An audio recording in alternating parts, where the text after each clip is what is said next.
Hey, everybody, it's Cindy here, and I want to welcome you to the first ever episode of the Life Makeovers Podcast. Wow, what a big day it is for me, and I thank you so much for joining me. How did this happen? Here I am, and finding myself with a podcast. you know? I've had an interesting journey in my life, and I think life is a journey for all of us, and it's an ever-changing situation, right? And I'm a life coach now. I help people learn how to really love themselves unapologetically and build unwavering confidence so they really can learn how to live fully on their terms and work with meaningful work that helps them live fully as well and feel like their lives are very worthwhile in all kinds of ways. But I'm 55 years old now, and I think my story with getting to this moment where I have a podcast now started way back when, like way back when. So I'll get to that in a second. I guess my real genuine hope in doing a podcast is that I will be able to have some very intimate conversations with people who've been around the block in life one way or the other and have their story to share and some wisdom to share that we can all grab onto and learn something from and feel less alone in our lives, right? Feel less alone in our lives. And so that's my hope. So really where I'm going after this episode is interviews with other people, sharing their stories and their lessons learned in their lives in the hopes that we can have some takeaways that really resonate for us wherever we're at on our path right now. And so I thought, well, why not start out the first episode and share my journey, or some of it anyway, with all of you. Some of you know me and have known me for a long time and have probably heard pieces of the puzzle of my life over time. And some of you are going to be new to me. And so it'll be a fresh look at my life and so forth. But again, I really believe having a podcast now in my life started, the journey to it started a long time ago. So I would say that there was a major event in my life that led me to do this work.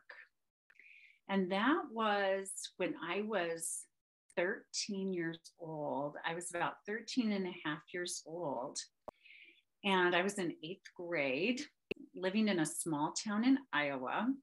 And my mother sat my little sister and I down one night and announced, our brother was off to college, and announced that she was divorcing our father. And on top of that, we would be moving to another town in Iowa, not too far down the road, but it seemed like a long ways at the time, but in a week. So the town I had grown up in my whole life, and all my friends and my school and my church and my neighbors and a lot of family in the area too, we would be leaving behind and moving in a week, and our parents splitting up. And it was a shock. I mean, it was a whole total shock that just took my life in a completely different direction. So it was a very defining moment, and I had no idea what life would look like for me even a week later, let alone 3 months later, 3 years later, and everything. But it was a horrible, horrible shock. And leaving was extremely difficult, and dealing with the fallout of the divorce was extremely difficult. Everything from adjusting to no longer living with my father, who I felt very close to becoming the new student in a new school. And the town we moved to was 3 times the size or more of the little town I lived in. And so the school was huge to me compared to the school I'd been in. So that was really intimidating to me. Even though I'm outgoing, I was I was anxious about that. Didn't want to be different, wanted to be gregarious and happy at school, but was so miserable at home trying to figure it all out, right? So anyway, this was a very lonely season in my life, very lonely and confusing. I mean, it's hard enough, as you all know, to be a teenager on a good day. At least that would be my experience. But then you throw in a truly traumatic life change that you're not expecting, and several changes that came with it. And now you've really got a challenge, right? So it was in that season of my life that I felt, like I said, most alone. And I didn't know who to talk to about my problems. Like I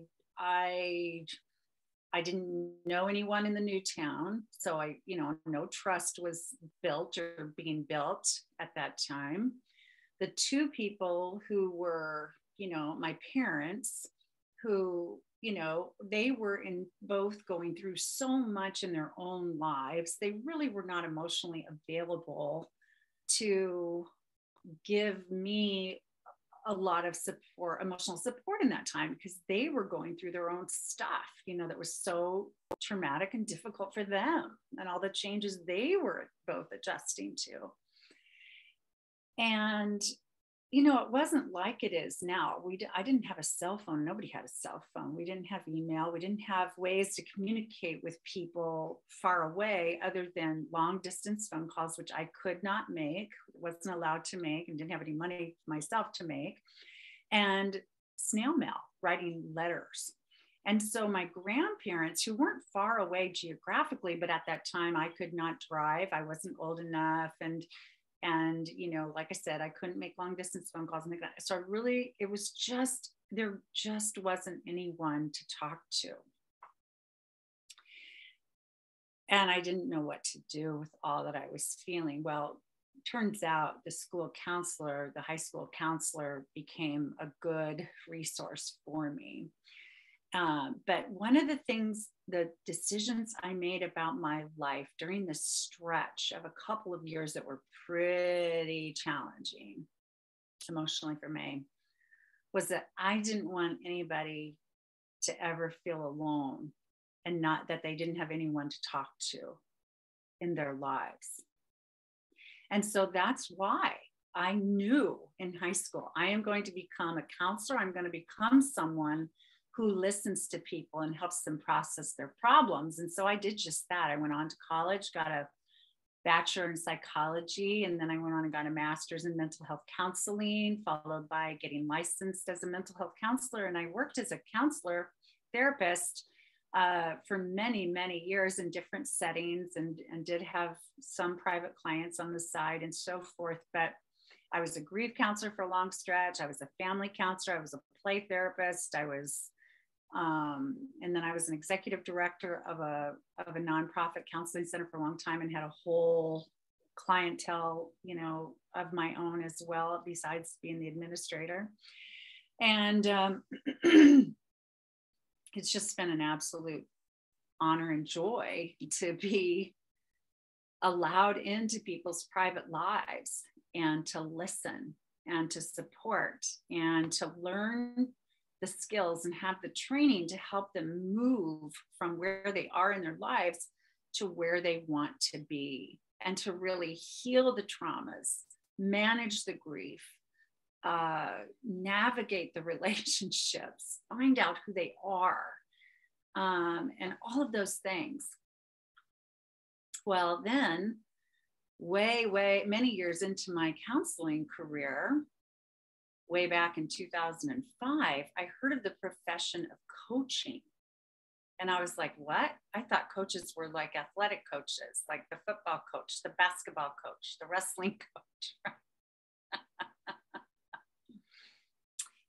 And then I realized, oh, there's this profession where you also listen and you help people with their lives and help them move forward. And it's just a little different from counseling. It's coaching people. It's life coaching. It's corporate coaching. There's all kinds of coaches now. But back in 2005, when I first heard about it, I couldn't believe it. I thought, oh, this is so exciting. So there tends to be, people ask me all the time, what's the difference between therapy and coaching? Well, let me just tell you right now. Now I'm being very general here. I'm making generalities. Okay, but therapy tends to be a process where something has happened that's very difficult. And, someone wants to heal from it. They need to overcome it. They need to get through it and get beyond it. And so they use talk therapy. They talk out their feelings. They talk out their experience. They talk out everything to move through it and beyond it. And it's very feelings focused, right? And tell your story and we'll process it and deal with it. And then coaching tends to, so it's a past to present focus that's a lot on feelings and the story. Coaching is more a present, where are you right now in your life? Not that the past doesn't matter. There's not nearly as much focus on it. It's more focus on the present and the future, where you're going, what you want your life to look like, what you want your business to look like, where you're going in your life, and getting really clear about that, and then taking steps to get there. So it's more action oriented, more present to future oriented, and more action oriented. Again, not that story and feelings are important in coaching, because they are, and not that the past doesn't matter, but it's just not as much of a focus. It's a different thing. And so I thought, oh my gosh, I'm going to get trained in coaching and then put these two skill sets together. Ooh, so that's what I do. That's what I've done ever since. And in the meantime, a year out of college, I got married to my college sweetheart. We had a couple of kids. We got the house. We got the white picket fence, the whole shebang, right? And lived our lives and raised our kids and managed this, that, and the other, and did really pretty well together in a lot of the business aspects of life. But our private emotional relationship, I found deeply unsatisfying and downright destructive and unhealthy. And so I was struggling in the marriage, in some ways, all the way through. And like I said, we had our strengths, definitely. We were doing a lot of things right together as a couple, but the dynamics between us, for me, were extremely difficult. And I begged him many times over the years for us to get some help and to, really try to work on improving our relationship and so on and so forth and all that. And he just was not on the same page with me. He just didn't see our marriage how I saw our marriage. And it was starting to get quite emotionally crippling for me as time went on. And so got to about my mid 40s, and we'd been together about 20 years. And I started to look, well, I had tried to get him engaged in the idea of going to marriage counseling or a marriage retreat or marriage enhancement or marriage anything, working with a minister, anything. And he wouldn't have it. And he said, if you've got a problem, he said, we don't have problems. All couples have 10% problems. We have that, but otherwise you have everything. And so if you have a problem, you go get help. But I don't believe in that for myself. I don't believe in it. And I thought, oh my gosh, you're married to someone who spent her life doing this work and you don't believe in it. Of That's just great. That's just great. But anyway, he recommended I go get some help if I thought we or I needed it. And I thought, yep, I do. So I found myself a therapist, started seeing her regularly. And I said to her, when I first went to see her, I said, my therapeutic goal is to get happy enough with my life that I can stay married. That's what I told her I wanted to accomplish in therapy. And she said, okay. And so we worked on that goal. And actually what I found was I was getting happier because I was building my confidence. I wasn't as much as the doormat as I had been. I was expressing myself more honestly. I was less attached to every thought my husband had, every idea he had, every feeling he had, because I was stepping more into myself. Excuse me. And so I was getting happier, but the effect on the marriage was, one of the effects was that it was not comfortable for him. And I don't know if he was conscious of this or not, but it did cause more a conflictual nature to our relationship. At least that's my assessment of what was happening. And so things were getting worse, actually.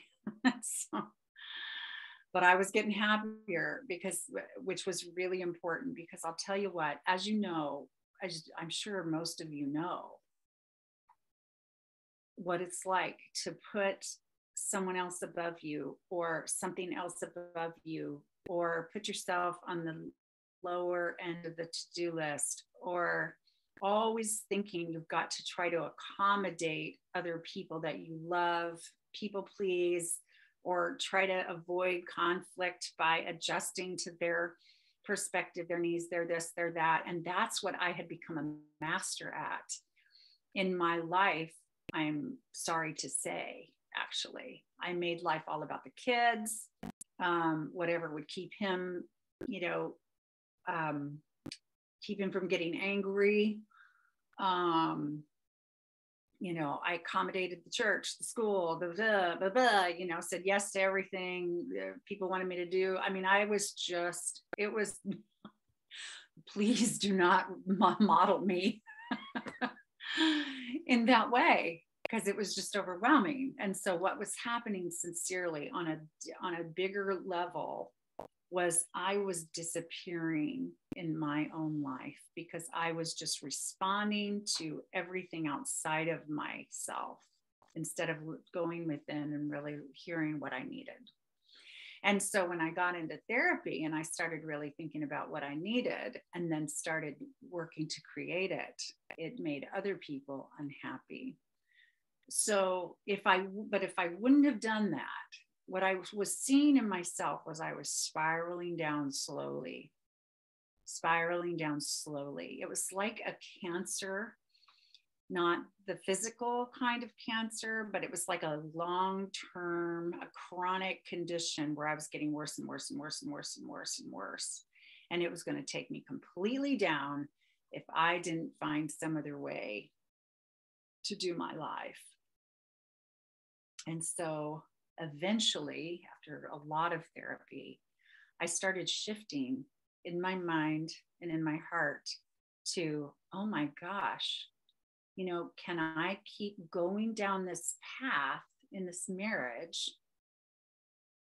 Can I keep going? Like I tried to fast forward like another 10 years, another 20 years, another 30 years in my mind as things were for he and I together. And I thought, my life's really predictable right now. I know where I'm going to be every holiday. I know where I'm always going to live. I know kind of what the unwritten rules are in our house and in our marriage. And I was trying to see, okay, now what about the part of me that wants to travel? What about the part of me that wants to go on a mission trip? What about the part of me that wants my own business, practicing counseling and coaching someday? What about the part of me that wants this and that and the other that does not align with his vision for our life and what he fights against regularly? And I thought, oh boy, I'm just so depressed thinking about this future, how it is, and keeping it up, another 10, 20, 30 years. But the thought of divorce was not a happy thought either, of course. That just felt devastating on a whole other level as well. And so then I started in therapy going, okay, what do I do here? Like, do I get a divorce? Do I stay or do I go? Should I stay or should I go? And what if I got a divorce, what would life look like 6 months from now, a year from now, 3 years, 5 years, 10 years? How would the kids do? What would this do to them? I'd been through my parents' divorce, as I shared earlier, and I thought I would die from them getting a divorce. And I thought I would never get a divorce because of their divorce. And then I, realized, I get why sometimes people get a divorce. And I get why people stay married, because I'd stayed married a long, long, long time, past the point of struggling heavily. And so anyway, for a solid year, I sat my husband down. After all this therapy, I was still in therapy. I sat him down once a month. And I said, if we don't work on your anger outbursts, our inability to resolve conflict, and the emotional, learn to communicate better, to deal with and really become better friends within this marriage, and whatever, if we don't work on this marriage, my message was, in some real way, and I'll do it any way you want, I told him, I am going to divorce you. I said this to him, which I know just sounds horrible. I mean, this was the love of my life. I'm saying these things to. I tell this story in my book, by the way, on a shorter level. In my book, The Midlife Makeover Method, The Secret to Loving Yourself Fully and Living on Your Terms. Woo, it's available on Amazon. It's an Amazon bestseller. Go get it, ebook or print.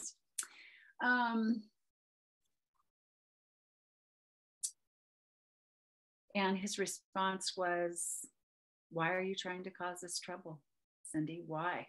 Why are you trying to cause us trouble? You have everything. We have 10% problems, like everybody does. And you need to just get over it. So a month later, I told him the same thing. And he said the same thing. And I did this for one solid year, stayed in therapy, worked through my stuff, kept dealing with myself, or making changes in myself that needed to be made, kept living life, kept moving on, kept staying in the game. And the 12th time, I said it again. And he said the same thing. And then I went and talked to a lawyer. To find out, what does the law say about what will happen with the kids? What does the law say about what will happen with property? Am I going to set myself up to be broke and never see my kids again? How's it all look from a legal perspective? Because I wanted to make sure I wasn't going to create a complete disaster if I pursued divorce, and found out, how the law works and what would be a likely layout for the children and for David and I, splitting things up and everything. And could I take care of myself and, just all that stuff. And about 6 weeks after that, I sat him down and told him I was going to divorce him, and he could not believe it. He was shocked, downright shocked. Like shocked. It was as if I had blindsided him with new news. And I felt sorry for him, and I loved him. it wasn't a lack of love. It was this, I could not cope with how he treated me and the differences in our vision. And anyway, so I got a divorce. That was 10 and a half years ago now. Wow. 10 and a half years ago. So, finished raising the children.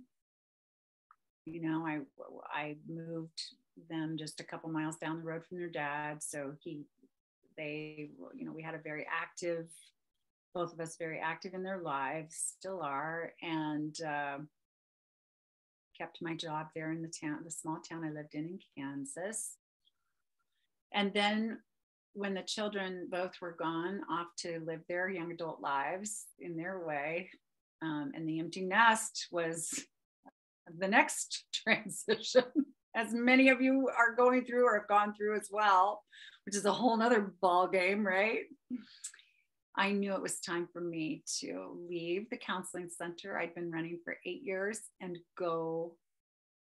Well, first, I took a big old trip, took a professional sabbatical, and took a big deep breath, gave myself some time to look around for where I wanted to live next. I knew I wanted to leave the town we lived in. I was ready for that. I wanted to find a community that a little bit more suited my lifestyle. And then I wanted to start my own coaching business, my own private coaching business. And so I did.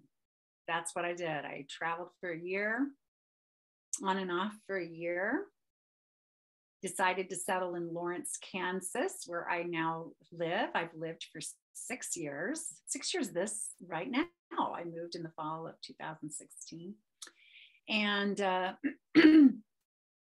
in early 2017, I started my own coaching practice, strictly coaching practice, and started to learn how to do a business online and so forth.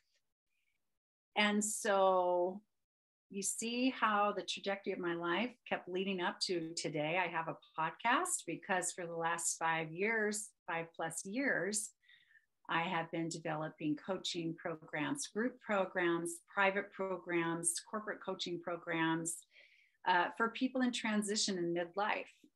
Big surprise, right? Because that's just what I've been living for the last 10, 12 years, is a giant season of transition in midlife, which I find a lot of people are doing in various ways, whether they're married or not. And maybe in their careers, they're finding themselves having a lot of transitions, or health-wise, or again, with the family dynamics changing through death, divorce, children growing up and leaving, caring for elderly parents. I mean, these are some very common things people are managing in midlife these days.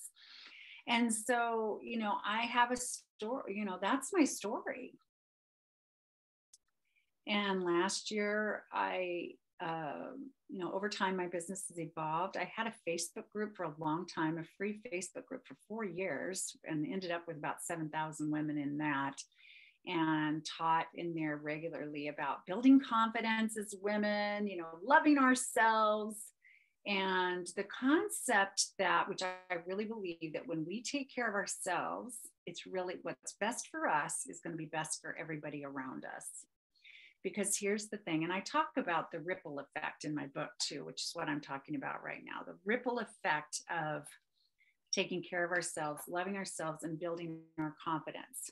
The ripple effect is that when our cup is full to running over because we're taking such good care of ourselves and we're really clear about what we need, then all that we have can spill out into our relationships with other people, or the opportunities that we're involved in, or how we serve in our careers or in our lives, or whatever it is, that it spills out, all the good spills out, all the wisdom, all the love, all the juicy, all the yummy spills out over into our lives with other people and other organizations or communities or businesses or whatever we're involved in. And so everybody wins. And that's what I am here to teach. I've lived this, I've found this out. You know, the other side of the story of my parents' divorce is that I made a whole new set of friends. I had opportunities in my new town and my new school that I wouldn't have had in the other one. And the fact that the most traumatic event of my life thus far really gave me the clear direction for my career that's been very, very rewarding for the last, how many years have I been in business now? 30 some years. You know, it's given me a whole life career-wise. It's been very rich, very meaningful and satisfying. And that came out of my parents' divorce.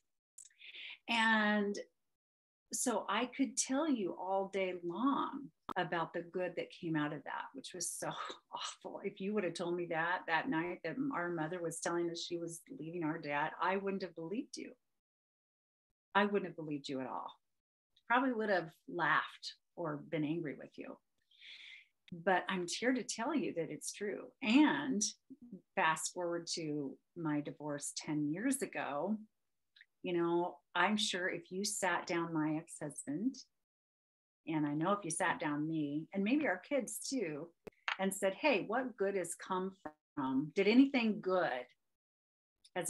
good or beautiful come out of your parents' divorce or your divorce from each other? I think everybody could tell you some really wonderful things. David has gone on to get remarried. And he's helping raise his wife's 2 kids who have had, you know, I hope they're, you know, strongly benefiting from his stability in their lives. And I hope, I get the sense that this marriage is a good thing for them. And so I'm happy for both of them because, you know, my husband and his wife have both been through pretty traumatic divorces. And my life has just kept evolving and gotten better and better and better as the years have gone on.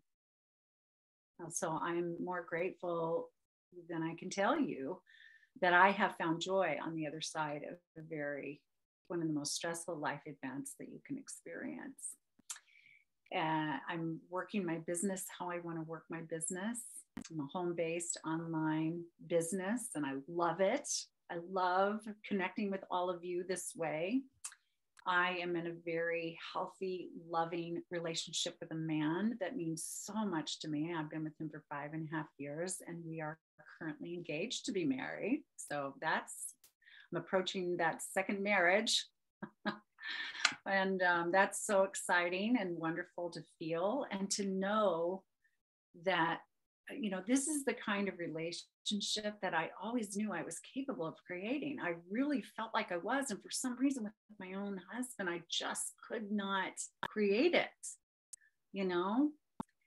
So I'm really grateful that I'm creating that now with my beloved. And I live in a community I love so much. And I mean, life is good. Life is really, really good. And so my business has evolved in the last few years from having private coaching programs to group and private coaching programs to corporate coaching programs to community coaching programs with this book that I wrote. Now I do speaking, training at conferences or in corporations. I have a blogs or newsletter that you can sign up for at cindydwhitmer.com if you're interested. And and that's my website. Check it out. There's some free stuff there for you. And I'm on social media. I'm on Instagram, YouTube, Facebook, and LinkedIn. And when I wrote the book, and it came out in June of this year, people started making additional requests. And one of them was, could you please start a podcast? And I was like, oh my gosh, it hadn't occurred to me to do that, honestly. And I love podcasts. I listen to podcasts all the time. And so, yeah, it's taken me a few months since the suggestions, since the requests started coming, but that's where we are today. So ta-da-da, here it is. And I'm calling it Life Makeovers because not only do I have a community coaching, a practically priced community coaching program of the same name, the Life Makeovers Coaching Community, which is an online coaching experience that you can sign up for if you'd like. Check it out at cindydwhitmer.com. Join us. I'm having a great time sharing monthly content with this group and doing a couple live Zoom coaching sessions a month with whoever shows up that wants some on the spot coaching. But I'm calling it Life Makeovers for the podcast as well, because if we are unhappy, if you are not satisfied in your life, you're just getting by, or you're overwhelmed, tired, exhausted, frustrated, lost, feeling alone, not sure what to do in life, not sure where you're at. A lot of times in midlife, as you may understand, people wake up and go, oh my gosh, my life's been this for 20 years or whatever, and I no longer resonate with where I'm working, or I've been raising kids all this time and taking care of the home, and now they're gone and I don't know who I am anymore.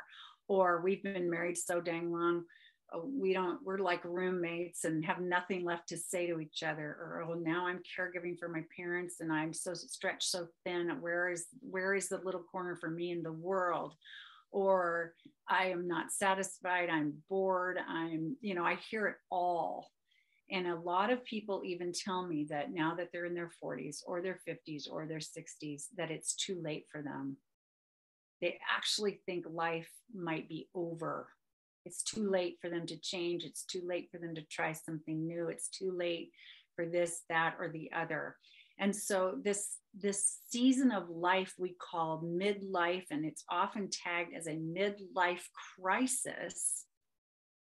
My mission is to help you all get behind the thought that midlife could actually become the best years of your life so far, and that it's not too late for anything. You're not too old. You're not too anything for anything. Here's the big if, you're willing to do the work of personal growth, the work of developing yourself.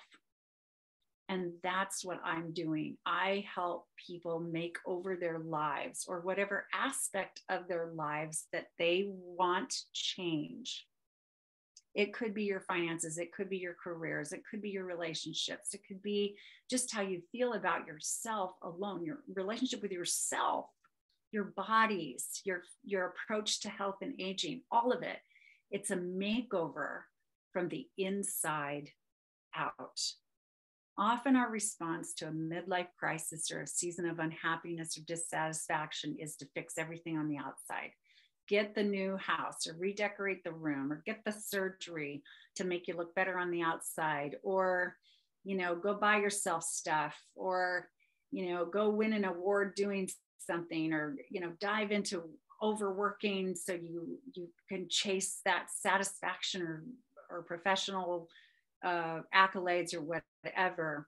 But I'm here to tell you that the road to true satisfaction is to get it made over in here, inside.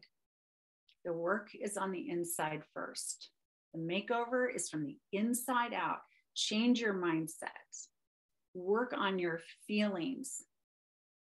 Intentionally create feelings of joy, satisfaction. Tap into what's going to really give you that, how you're going to find that within. And then when your inner voice shifts, your mindset changes, your approach to how you treat yourself changes, then you will start to see the tangible changes on the outside. So the makeovers from the inside out. So when I say life makeover, and when I'm teaching my midlife makeover method, which is the method to my madness in all of this, changing midlife crisis into the best years of your life, I'm talking about doing the inner work to create a life on the outside that you can really, really enjoy. Really enjoy. So that's what this podcast is going to be all about.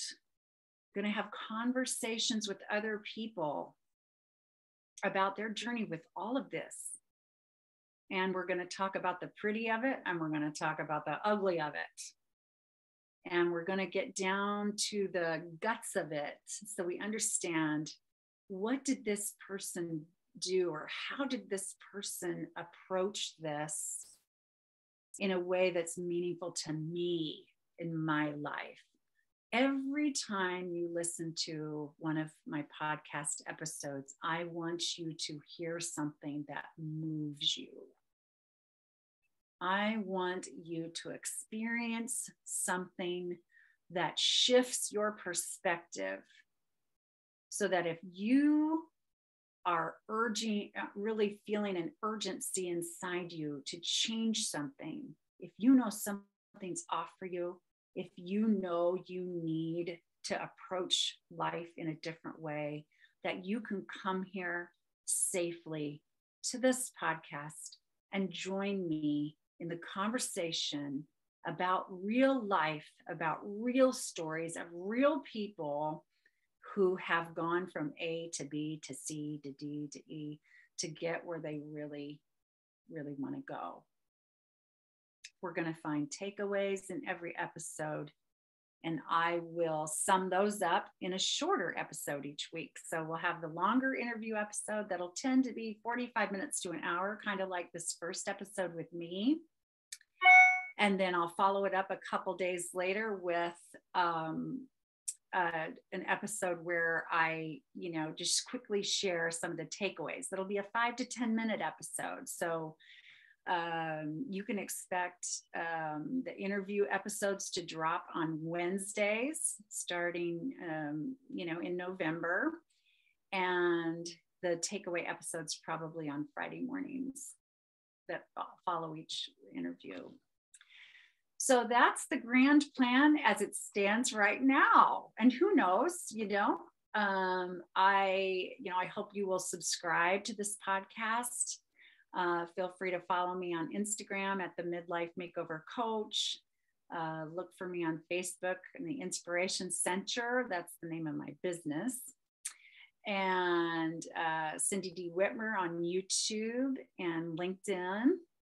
And sign up for my free newsletter / blog on my website, cindydwhitmer.com. Check out the coaching options there. If you need a speaker for your next event, let me know. There's speaker request forms you can fill out on the website as well, or contact me at my email address on there. Again, the book is available from Amazon, or there's a link on my website as well to get the Midlife Makeover Method. And we will just start down this path together, this podcast path together, and see where it takes us. So I just cannot thank you enough for taking time out of your very busy lives and schedules to join me here. Please also, invite people to the podcast to listen, to subscribe and listen, that you think may benefit from this. One of my desires is to reach as many people as I possibly can that could be served by my message. That's my real, I want to use what I know. I've learned something. I've learned many things actually in the journey of my life, many, and also in my professional training, but also through all my personal experiences. And I feel like I know some things that have truly made a difference in my life, a huge, huge difference. And so I'm so eager to share them. So you have an opportunity to learn some of the things that I learned that may be just as meaningful to you as they have been to me. So again, so grateful to have you here. Thank you so much for listening, and I look forward to talking to you again soon. Bye-bye.